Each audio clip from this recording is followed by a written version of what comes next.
Umaga na naman mga Marikoy, stress na naman ako kakaisip kung anong almusal namin ni Jace. May naalala ako dating kinain ko sa South Korea. Sa may Myeongdong Street at sobrang sarap. Iniisip ko kung paano nila nagawa yun, yung pinagdikit-dikit nila yung kanin. Buti na lang meron kaming hotdog, cheese at saka seaweeds. Kung ano lang meron dito, yun yung gagamitin natin. Sayang nga walang kimchi, gusto ko din lagyan ng kimchi yung kanin. Kaya yan na lang yung mga nilagay ko sa kanin, pampalasa. Nilagyan ko din ng konting asin at saka paminta. Tapos minix-mix ko lang mga Marikoy, ito na yung bonggang struggle natin. Kailangan kasi yung rice sticky, wala namang kaming ganun. So ayun, para pala buong dumikit yung mga kanin sa seaweeds, kailangan alalay lang. Wala akong gamit na gloves, malinis naman yung kamay ko, tsaka para feel na feel ko talaga. At kami naman yung kakain. Basta alalayan mo lang, kapag matigas na yung ulo, paluin mo na.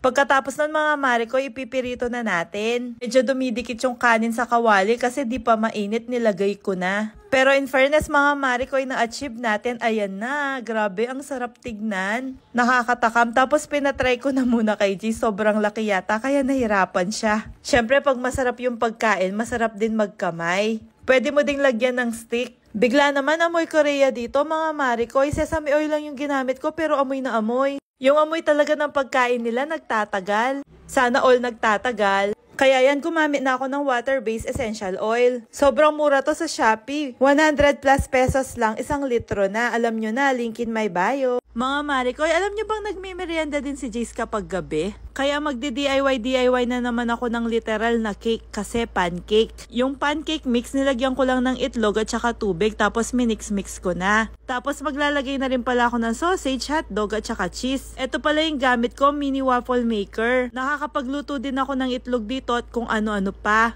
Alam nyo na mga Marikoy kung saan ko nabili, link in my bio. Ang ganda nito mga Marikoy, sobrang sulit pa kasi mura lang. Tapos tignan mo naman, di talaga siya dumidikit. Isa ito sa nabili ko sa Shopee na gamit talaga. Kapag nanay ka na pala mga Marikoy, dapat creative ka din. Minsan nakaka-stress mag-isip kung ano yung iluluto. Naalala ko, meron din pala kami naninigas na strawberry, kaya nilagay ko na din dyan. Sakto naman yung syrup ng pancake, strawberry flavor din. Dapat talaga 330 lang yung isusulat ko. Di ko alam ba't 350 yung nasulat ko, in advance ko na. Kapag ubos na talaga yung ulam namin kapag gabi mga Marikoy, pinanggagawa ko na lang talaga si Jace ng DIY. Pagkatapos kumain ni Jace, pinaliguan ko na siya. Tapos nag-take na ako nitong Glossy. Alam nyo ba na vitamin C din to? Tapos mga Marikoy, simula tinake ko to, lagi nang masarap yung tulog ko. Tapos di na ako nagka-pimple. Tapos akala nila nandito na si Jonathan kasi blooming daw ako. Ayan pala si Jace, paakyat na kami sa taas, gabi na kasi.